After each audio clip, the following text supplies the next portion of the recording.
One of Idaho's most affluent communities is trying to tackle affordable housing. CBS 2's Denny Hawkins shows us how Ketchum is working to bridge a big gap that's been around for decades.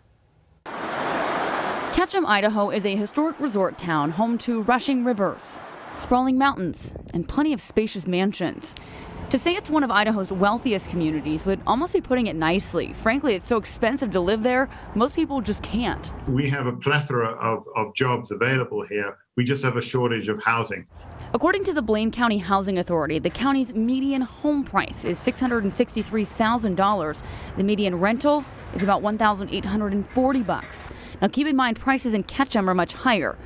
It's unaffordability that goes unmatched even by other top-tier resort towns. When we look at other communities, other ski resorts, 20% of their housing is affordable or deemed affordable. We're in the 3% range. As a result, Ketchum Mayor Neil Bradshaw says people who do work here often drive in from Haley, Bellevue, Fairfield, or even as far away as Shoshone or Twin Falls. We need people to live and work in town. We can't just have them commute up into providing those services. But introducing workforce housing into Ketchum city limits isn't easy. The area has been trying to do it for decades. The more expensive a community is, the harder it is to pull this off. Now there's one proposal on the table that the city hopes will be a step in the right direction toward keeping Ketchum's workers in Ketchum. People who live in town contribute to the community in so many other ways. It's not just about doing their job. They may be able to play in the band at night. They may be able to contribute to the trivia night. They may be able to contribute to a nonprofit.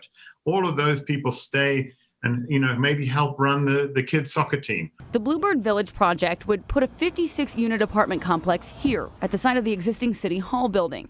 These are the renderings. The project is being funded through hard-to-get tax credits, and tenants would qualify based on their income. Here's some perspective. In order to afford a two-bedroom apartment in Blaine County, the Housing Authority says a family has to make more than $73,000 a year.